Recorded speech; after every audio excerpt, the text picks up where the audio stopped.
प्यारे बच्चों, आप सभी लॉकडाउन के कारण अपने अपने घरों में हैं। ऐसे समय में हम लेकर आए हैं आपके लिए डिजी साथ कार्यक्रम। इसके माध्यम से आप प्रत्येक दिन सोमवार से शुक्रवार तक पूर्वाह्न 10 से 12 तथा अपराह्न 1 से 2 बजे तक अपने अपने कक्षाओं के अनुरूप कार्यक्रम देख सकेंगे। स्कूली शिक्षा एवं साक्षरता विभाग, झारखंड। नमस्कार दोस्तों, आप सबका झारखंड सरकार के डिजी साथ प्रोग्राम में स्वागत है। आइए देखते हैं कि आज हम क्या पढ़ेंगे। तो दोस्तों, हम एपिसोड की शुरुआत में 9वीं कक्षा में पढ़ेंगे साइंस का अध्याय उतक। हम इस अध्याय का 5वां भाग तथा प्रैक्टिस क्वेश्चन देखेंगे आज, और फिर उन पर आधारित कुछ प्रश्नों को भी जानेंगे। साथ ही 11वीं कक्षा में हम पढ़ेंगे फिजिक्स का अध्याय समतल में गति। हम इस अध्याय का 5वां भाग देखेंगे आज, और फिर उन पर आधारित कुछ प्रश्नों को भी जानेंगे। तो चलिए शुरू करते हैं हम अपना प्रोग्राम डिजी साथ। अब पढ़ाई नहीं रुकेगी।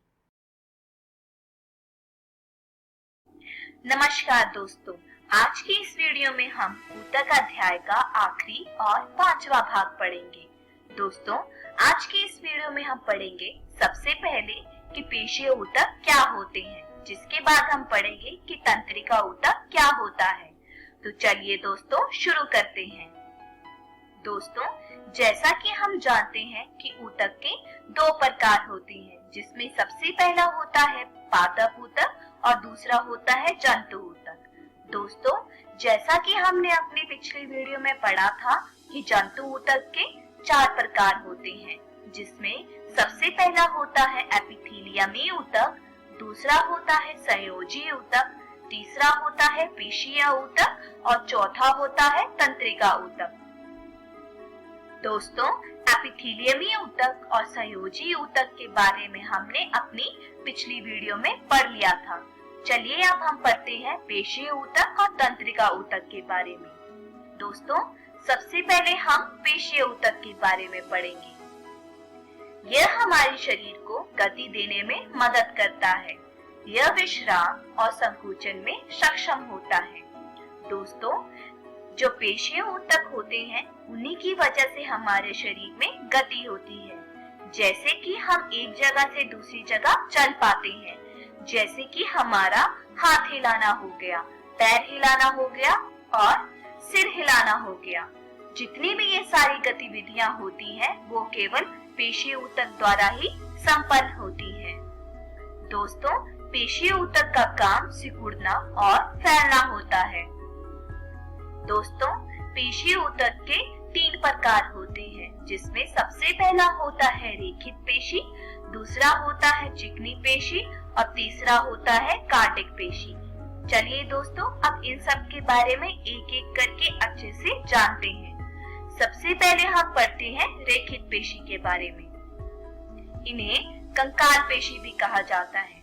दोस्तों, रेखित पेशी को कंकाल पेशी इसलिए कहते हैं क्योंकि ये शरीर के ढांचे से जुड़ी हुई होती हैं।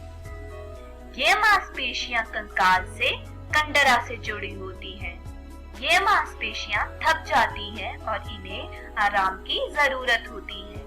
ये मांसपेशियां स्वैच्छिक होती हैं, मतलब ये अपनी इच्छा के अनुसार कार्य करती हैं। दोस्तों, यह चित्र रेखित पेशी को दर्शाता है। इसमें जो ऊपर दिए गए चित्र में आपको सफेद हिस्सा नजर आ रहा है, उसे कंडरा कहते हैं, और जो लाल हिस्सा नजर आ रहा है वह मांसपेशियां हैं। यह मांसपेशियां कंकाल से कंडरा से जुड़ी होती हैं। नीचे दिए गए चित्र में आपको छोटे छोटे बिंदु नजर आ रहे होंगे, इन्हें हम नाभिक कहते हैं। दोस्तों, रेखित पेशी में एक से ज्यादा नाभिक मौजूद होते हैं और ये बिल्कुल सीधे होते हैं। इनमें एक मुख्य प्रोटीन होता है, जिसे सिकुड़ने वाला प्रोटीन कहते हैं। इन्हीं के कारण हमारे शरीर में गति होती है। दोस्तों, दूसरा है चिकनी पेशी। यह मांसपेशियां एक समान होती हैं और तरक रूपी होती हैं। दोस्तों, तरक रूपी का मतलब होता है बीच से मोटा और कोणों से नोकीला। यह मांसपेशियां अनैच्छिक होती हैं। अनैच्छिक का मतलब होता है ये हमारे नियंत्रण में नहीं होती है। यह पेट, आंख, आंख की परितारिका आदि की दीवारों में पाई जाती है। यह चित्र चिकनी पेशी को दर्शाता है, जिसमें आपको नीचे दिए गए चित्र में नजर आ रहा होगा।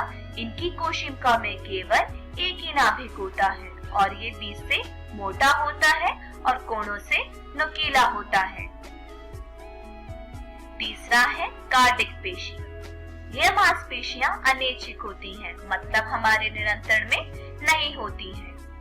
यह मांसपेशियों में सिकुड़ना और फैलना जीवन भर लगा रहता है। ये केवल दिल की दीवारों में ही पाई जाती हैं। यह एक केंद्रीय और शाखाओं वाली होती हैं। यह चित्र कार्डिक पेशी को दर्शाता है। कार्डिक पेशी कभी भी थकती नहीं है, जैसे कि हमारा दिल पूरी जिंदगी काम करता रहता है। इन्हें कभी भी आराम की जरूरत नहीं होती है। दोस्तों, नीचे दिए गए चित्र में आप देख सकते हैं इसकी कोशिका में केवल एक ही नाभिक होता है, मतलब ये एक केंद्रीय होते हैं और इनमें एक कोशिका से दूसरी कोशिका निकलती हुई दिखाई देती है, मतलब ये शाखित होते हैं, मतलब ये शाखाओं वाले होते हैं। चलिए दोस्तों, अब हम पढ़ते हैं तंत्रिका ऊतक के बारे में। तंत्रिका ऊतक की कोशिकाएं उत्तेजित होने के लिए अत्यधिक विशिष्ट होती है, मतलब जो कोशिका होती है तंत्रिका ऊतक में वो तुरंत काम कर देती है और जो भी सूचना होती है उसे जल्द ही एक जगह से दूसरी जगह पहुंचा देती है। दोस्तों, हमारे शरीर में सूचना एक जगह से दूसरी जगह पहुंचाने का काम तंत्रिका ऊतक ही करता है। मस्तिष्क, रीढ़ की हड्डी और नसें सभी तंत्रिका ऊतक से ही बनी होती हैं। दोस्तों, ये चित्र आपको तंत्रिका ऊतक को दर्शाता है। तो दोस्तों, आज की इस वीडियो में हमने सीखा कि पेशीय ऊतक क्या होते हैं, जिसके बाद हमने सीखा कि तंत्रिका ऊतक क्या होता है। दोस्तों, मैं आशा करती हूँ आपको हमारा ये अध्याय ऊतक समझ आया होगा। तब तक आप अपनी पाठ्य पुस्तक से इन विषयों को दोहराने की कोशिश कीजिएगा। धन्यवाद। तंत्रिका ऊतक किस प्रकार का ऊतक है? रुचिऊतक ऊतक, पशु ऊतक, सरस्थायी ऊतक, एपिथेलियल ऊतक। पेशीय ऊतक किस चीज को करने में मदद करता है? त्वचा का अस्तर बनाने में, दिल को नियंत्रण करने में, शरीर की गति में, मस्तिष्क को कार्य करने में। रेखित पेशी का दूसरा नाम क्या है? कंकाल की मांसपेशियां, तरक रूपी मांसपेशियां, हृदय की मांसपेशियां, एपिथेलियल ऊतक। निम्नलिखित विकल्पों में से हृदय की मांसपेशियों की विशेषता क्या है? अनैच्छिक, दिल में होता है, एक केंद्रीय, ऊपर दिए गए सभी। इनमें से कौन सा हिस्सा तंत्रिका ऊतक से बना होता है? त्वचा, दिमाग, पेट, टांगे।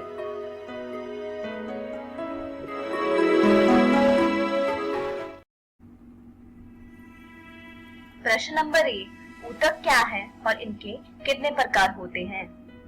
ऊतक कोशिकाओं का समूह है जो संरचना में एक समान होते हैं, मतलब ऊतक कोशिकाओं का एक समूह होती है जिनकी एक समान संरचना होती है और ये एक विशिष्ट काम करने के लिए एक साथ कार्य करते हैं। इनके 2 प्रकार होते हैं, जिसमें सबसे पहला होता है पादप ऊतक और दूसरा होता है जंतु ऊतक। प्रश्न नंबर 2, पैरेन्काइमा, कॉलनकाइमा और स्क्लेरेन्काइमा के बीच में क्या अंतर है? पैरेन्काइमा ऊतक ये जीवित कोशिकाओं से बनी पतली दीवार वाली कोशिका है, मतलब पैरेन्काइमा की जो कोशिका की दीवार होती है वो पतली होती है। यह प्रकाश संश्लेषण, भोजन के भंडारण में मदद करता है। ये पौधों को मजबूती प्रदान करता है। दूसरा है कॉलनकाइमा ऊतक। यह पेड़ की छाल, जड़ों और एपिडर्मिस के नीचे पाया जाता है। यह पौधों को लचीलापन प्रदान करता है। स्क्लेरेंकाइमा ऊतक, यह एक मजबूत ऊतक होते हैं जो कि बेहद मोटी दीवारों वाली कोशिका से बने होते हैं। मतलब इसमें जो दीवार होती है कोशिका की वो काफी मोटी होती है। स्क्लेरेंकाइमा ऊतक तनों में और पत्तियों की नसों में मौजूद होता है। प्रश्न नंबर 3, जाइलम ऊतक क्या होते हैं? यह पौधों में एक सामान्य ऊतक है जो कि पानी का परिवहन करता है और जड़ों में पोषक तत्वों को ऊपर की ओर भेजता है। इसके 4 प्रकार होते हैं, जिसमें सबसे पहला होता है ट्रैकेट्स, दूसरा होता है वाहिका, तीसरा होता है जाइलम पैरेन्काइमा और चौथा होता है जाइलम स्क्लेरेंकाइमा। प्रश्न नंबर 4, एपिथेलियमी ऊतक क्या होता है? यह कोशिका की एकल परत से मिलकर बनता है। इनमें रक्त वाहिकाएं अनुपस्थित होती हैं। ये सभी अंगों का आवरण करता है, जैसे कि त्वचा, मुंह का अस्तर आदि। गुर्दा नलिकाएं और रक्त वाहिकाओं का अस्तर इन्हीं ऊतकों से मिलकर बनता है। एपिथेलियमी ऊतक के 4 प्रकार होते हैं, जिसमें सबसे पहला होता है शल्की ऊतक, दूसरा होता है घनाकार ऊतक, तीसरा होता है स्तंभाकार ऊतक और चौथा होता है स्तरित शल्की ऊतक। पेशीय ऊतक क्या होते हैं? पेशीय ऊतक हमारे शरीर को गति देने में मदद करते हैं, जिसका मतलब है हमारे शरीर में जो भी गति होती है वो पेशीय ऊतक के कारण ही होती है। यह विश्राम और संकुचन में सक्षम होते हैं। पेशीय ऊतक के 3 प्रकार होते हैं, जिसमें सबसे पहला होता है रेखित पेशी, दूसरा होता है चिकनी पेशी और तीसरा होता है कार्डिक पेशी। प्रश्न नंबर 6, नाम दें। ऊतक के आंतरिक अस्तर में जो मौजूद होता है उसे कहते हैं एपिथेलियमी ऊतक। ऊतक जो 2 हड्डियों को जोड़ता है। उत्तर है लिगामेंट। ऊतक जो मांसपेशियों को हड्डियों से जोड़ता है। कंडरा। ऊतक जो पौधों में पानी का परिवहन करता है। जाइलम ऊतक। ऊतक जो मस्तिष्क में मौजूद होता है। तंत्रिका ऊतक। प्रश्न नंबर 7, फ्लोएम ऊतक क्या होते हैं? यह पौधों का एक संवहनी ऊतक है जो नीचे की ओर और ऊपर की ओर चीनी और चयापन मतलब खाना उत्पादों को लेके जाता है, जिसका मतलब ये है फ्लोएम एक संवहनी ऊतक है जो कि नीचे की ओर से और ऊपर की ओर से खाने का परिवहन करता है। इसमें 4 प्रकार की कोशिका होती है, जिसमें सबसे पहली होती है छलनी ट्यूब्स, दूसरी होती है साथी कोशिकाएं, तीसरा है फ्लोएम फाइबर और चौथा है फ्लोएम पैरेन्काइमा। प्रश्न नंबर 8, एपिडर्मिस का कार्य क्या होता है? यह पौधों के अंगों की बाहरी परत जैसे कि पत्ती और फूल और जड़ों में होता है। कार्य, यह पौधों के संक्रमण से बचाती है। एपिडर्मिस का कार्य पौधों को संक्रमण से बचाना होता है। यह रंध्र के माध्यम से गैसों के आदान प्रदान की अनुमति देता है। यह रंध्र के माध्यम से पानी के वाष्पोत्सर्जन में भी मदद करता है। प्रश्न नंबर 9, शीर्षस्थीय विभज्योतक और पार्श्व विभज्योतक के बीच में क्या अंतर है? शीर्षस्थीय विभज्योतक प्राथमिक विकास के लिए जिम्मेदार होता है, जबकि पार्श्व विभज्योतक माध्यमिक विकास के लिए जिम्मेदार होता है। शीर्षस्थीय विभज्योतक में जड़ों और तनों को बढ़ाव की ओर ले जाना होता है, जबकि पार्श्व विभज्योतक में संवहनी ऊतक को जन्म देना होता है। शीर्षस्थीय विभज्योतक पौधे की प्राथमिक वृद्धि में मदद करता है, जबकि पार्श्व विभज्योतक पौधे के अनुदैर्ध्य पक्ष में साथ देता है। प्रश्न नंबर 10, रेखित पेशी और कार्डिक पेशी के बीच का अंतर क्या है? रेखित पेशी, यह मांसपेशियां स्वैच्छिक होती हैं, मतलब ये अपनी इच्छा के अनुसार कार्य करती हैं, जबकि दूसरी ओर कार्डिक पेशी मांसपेशियां अनैच्छिक होती हैं, मतलब ये हमारे नियंत्रण में नहीं होती हैं। रेखित पेशी मांसपेशियां पैरों और हाथों के हिस्सों में पाई जाती हैं, जबकि दूसरी ओर कार्डिक पेशी केवल दिल की दीवारों में ही पाई जाती हैं। रेखित पेशी बहुकेंद्रीय होती है, मतलब इसमें एक से ज्यादा नाभिक उपस्थित होते हैं, जबकि दूसरी ओर कार्डिक पेशी एक केंद्रीय और शाखाओं वाली होती है, मतलब इसमें एक से ज्यादा नाभिक उपस्थित होते हैं और ये शाखाओं वाली होती है। रेखित पेशी मांसपेशियां थक जाती हैं और इन्हें आराम की जरूरत होती है, जबकि दूसरी ओर कार्डिक पेशी मांसपेशियां ना ही थकती हैं और ना ही इन्हें आराम की जरूरत होती है। धन्यवाद।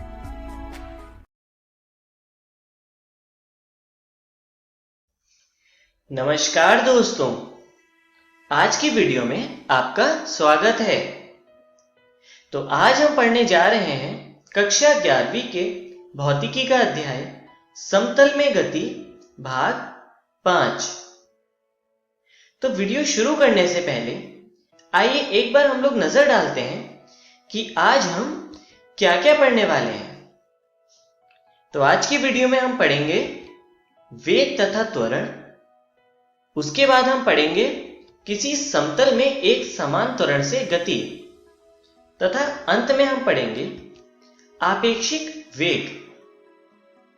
तो आइए शुरू करते हैं और सबसे पहले अपना पिछला टॉपिक स्थिति तथा विस्थापन सदिश को कंटिन्यू करते हैं। जैसा कि आपने पिछली वीडियो में पढ़ा था कि विस्थापन सदिश को इस प्रकार व्यक्त किया जाता है, जहां पर सदिश R2 और सदिश R1 है स्थिति सदिश, और इस समीकरण को इस रूप में लिखा जा सकता है जहां x2i cap plus y2j cap plus z2k cap R2 का मान है, और इसी तरह x1i cap plus y1j cap plus z1k cap R1 का मान है। तो यदि हम इसको हल करें तो हमें अगली समीकरण इस प्रकार मिलती है, जहां पर हमने समीकरण को i कैप, j कैप तथा k कैप की दिशा में बांट दिया है। तो x2 माइनस x1 को हम लिखते हैं डेल्टा x, इसी तरह y2 माइनस y1 को लिखते हैं डेल्टा y, और z2 माइनस z1 को लिखते हैं डेल्टा z, और इस तरह हमें समीकरण मिलती है विस्थापन सदिश R बराबर delta x i cap plus delta y j cap plus delta z k cap. तो चलिए आगे चलते हैं और इसके लिए हम उदाहरण देखते हैं। उदाहरण में हम पहले एक स्थिति सदिश लेते हैं जो है सदिश x1 बराबर 40i cap plus 32j cap minus 20k cap, और एक दूसरा स्थिति सदिश लेते हैं जो है x2 बराबर 20i cap minus 12j cap plus 5k cap. अब हमें विस्थापन सदिश का मान ज्ञात करना है। तो विस्थापन सदिश के लिए हम लिख सकते हैं सदिश R बराबर सदिश x2 माइनस सदिश x1।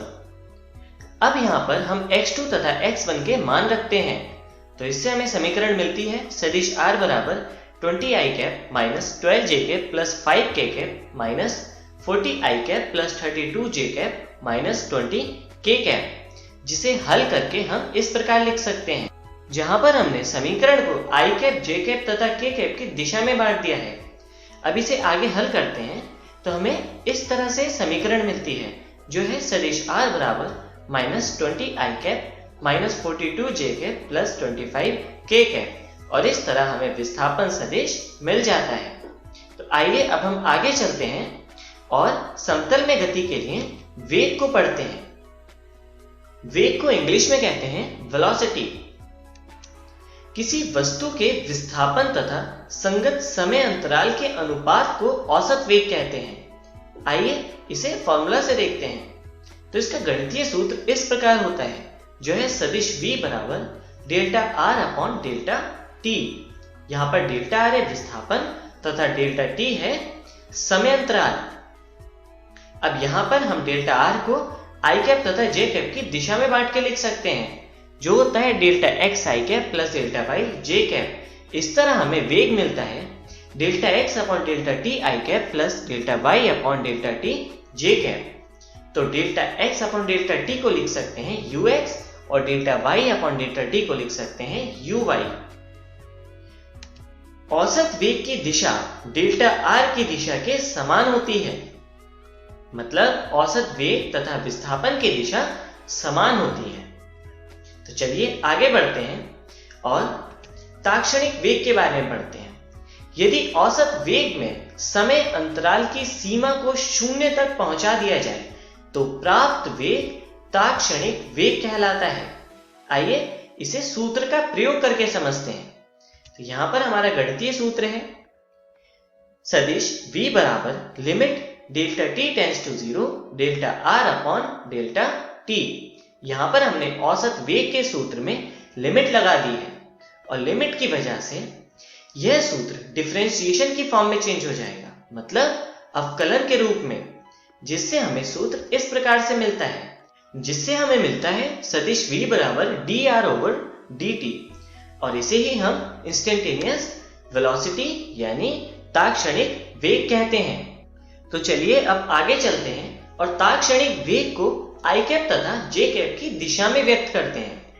इसके लिए सबसे पहले हम वेग का सूत्र लेते हैं सदिश v बराबर limit delta t tends to 0 delta r upon delta t। यहां पर हम डेल्टा r को i कैप तथा j कैप की दिशा में व्यक्त करते हैं, जिससे हमें मिलता है सदिश v बराबर limit delta t tends to 0 delta x बटे delta t i cap plus delta y बटे डेल्टा t j कैप।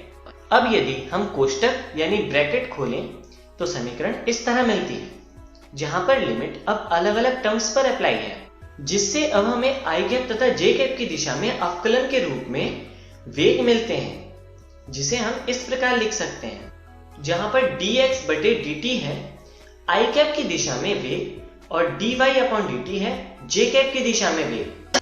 तो dx अपॉन dt को हम लिखते हैं vx और dy अपॉन dt को लिखते हैं vy। इस तरह हमें वेग की समीकरण मिलती है सदिश v बराबर vx i cap plus vy j cap. तो चलिए अब हम आगे चलते हैं और पढ़ते हैं वेग का परिमाण। इसके लिए हम वेग की समीकरण लिखते हैं जो है सदिश v बराबर vx i cap plus vy j cap. अब इस वेग का परिमाण इस प्रकार व्यक्त करते हैं जो है v is equal to under root vx square plus vy square. तो चलिए अब हम पढ़ते हैं वेग तथा क्षैतिज अक्ष के बीच का कोण। इसे इस प्रकार व्यक्त किया जा सकता है जो है tan theta is equal to vy बटे vx, जहां पर थीटा होगा tan inverse vy upon vx और थीटा ही कोण को प्रदर्शित करता है। तो आइए अब हम आगे चलते हैं और त्वरण पर नजर डालते हैं, जिसे इंग्लिश में कहते हैं एक्सेलरेशन। किसी वस्तु के वेग तथा संगत समय अंतराल के अनुपात को औसत त्वरण कहते हैं, जिसका सूत्र इस प्रकार लिखते हैं सदिश a बराबर delta v upon delta t। अब यदि डेल्टा v को i कैप तथा j कैप की दिशा में व्यक्त किया जाए तो यह समीकरण इस प्रकार व्यक्त की जा सकती है, जहां पर डेल्टा ux बटे डेल्टा t को लिखा जा सकता है ax और delta uy upon delta t को लिखा जा सकता है ay, जहां पर ax और ay i कैप तथा j कैप की दिशा में त्वरण है। औसत त्वरण की दिशा डेल्टा v की दिशा के समान होती है। यदि त्वरण में समय अंतराल की सीमा को 0 तक पहुंचा दिया जाए तो प्राप्त त्वरण ताक्षणिक त्वरण कहलाता है। इसको इस सूत्र द्वारा व्यक्त किया जा सकता है, जहां पर औसत वेग के सूत्र में लिमिट को लगाया गया है जो है सदिश a बराबर limit delta t tends to 0 delta v upon delta t। इससे हमें अवकलन का रूप प्राप्त होगा और मिलेगा सदिश a बराबर dv अपॉन dt। तो आइए अब हम आगे चलते हैं और ताक्षणिक त्वरण को i कैप तथा j कैप की दिशा में व्यक्त करते हैं। इसके लिए सबसे पहले हम त्वरण का सूत्र लेते हैं। अब यहाँ पर डेल्टा v को i कैप तथा j कैप की दिशा में व्यक्त कर लेते हैं, जहां पर हमें कोष्टक खोलने पर यह समीकरण प्राप्त होती है, जिससे हम लिख सकते हैं dvx upon dt i cap plus dvy बटे dt j कैप, जहां पर dvx अपॉन dt को लिख सकते हैं ax और dvy अपॉन dt को लिख सकते हैं ay, जहां पर ax और ay i कैप तथा j कैप की दिशा में ताक्षणिक त्वरण के मान हैं। तो इस तरह हमें त्वरण का मान मिल जाता है। त्वरण a बराबर ax i cap plus a by j cap. तो आइए आगे बढ़ते हैं और किसी समतल में एक समान त्वरण से गति के बारे में पढ़ते हैं। यदि कोई कण एक XY समतल में एक समान त्वरण से गति कर रहा है तो एक समयांतराल के उपरांत औसत त्वरण को ही एक समान त्वरण कहते हैं। इसे हम इस सूत्र द्वारा व्यक्त करते हैं जो है A बराबर v minus v0 upon t minus 0, जहां पर v है अंतिम वेग, v0 है प्रारंभिक वेग, t है अंतिम समय और प्रारंभिक समय को हमने माना है 0। जिस समीकरण को यदि हम हल करें तो हमें समीकरण इस तरह प्राप्त होती है जो है at is equal to v minus v0, और इस तरह हमें गति की प्रथम समीकरण प्राप्त होती है जो है v is equal to v0 plus at। तो आइए आगे बढ़ते हैं और स्थिति में परिवर्तन के बारे में पढ़ते हैं। स्थिति में परिवर्तन की समीकरण इस प्रकार होती है जहां r है अंतिम स्थिति तथा r0 है प्रारंभिक स्थिति।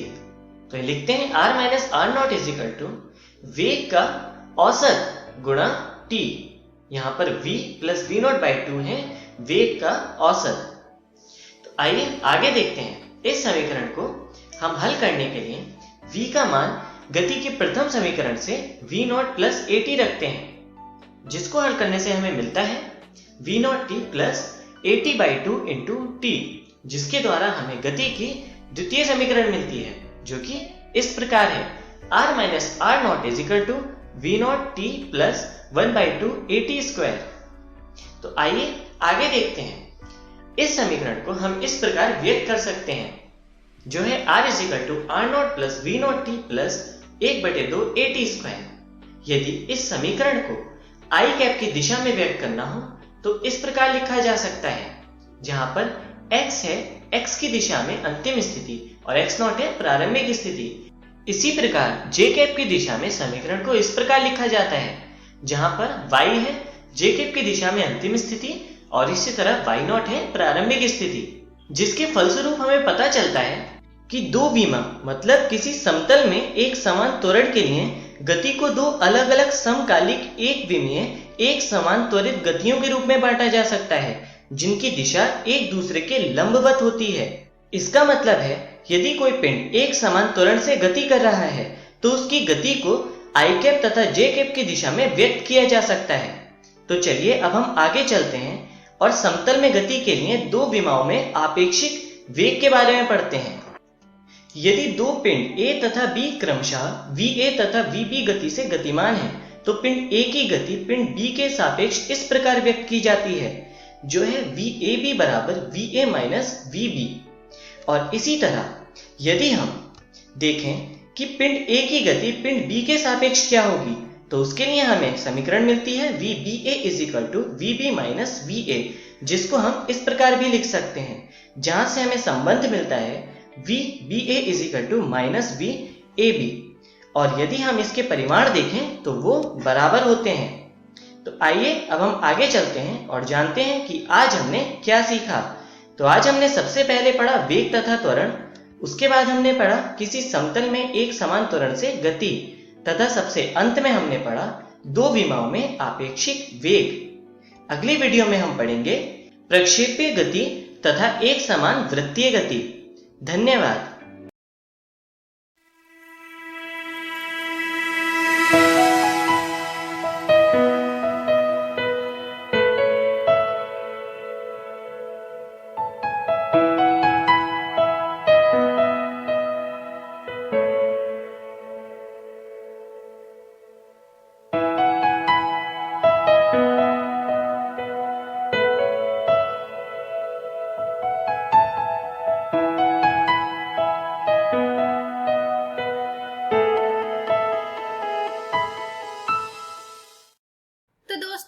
आशा करती हूँ कि डिजिसात के आज के एपिसोड में आपको बहुत कुछ सीखने को मिला होगा। आइए देखते हैं कि आज हमने क्या पढ़ा। तो आज हमने 9वीं कक्षा में पढ़ा साइंस का अध्याय ऊतक, साथ ही 11वीं कक्षा में हमने पढ़ा फिजिक्स का अध्याय समतल में गति। अब हम देखेंगे कि हम कल क्या पढ़ेंगे। तो हम कल 9वीं कक्षा में पढ़ेंगे सोशल साइंस का अध्याय जलवायु, साथ ही 11वीं कक्षा में हम पढ़ेंगे केमिस्ट्री का अध्याय तत्वों का वर्गीकरण एवं गुणधर्मों में आवर्तता। एक जरूरी सूचना इस एपिसोड की जो अभी आपने देखी, इसका पुनः प्रसारण YouTube पर किया जाएगा इक्वेशन के चैनल पर ठीक 3 बजे। तो यदि आप इस एपिसोड को अपने दोस्तों के साथ शेयर करना चाहते हैं या इसे पुनः देखना चाहते हैं तो YouTube पर Digi7 इक्वेशन सर्च करके आप इस वीडियो तक पहुंच सकते हैं। धन्यवाद।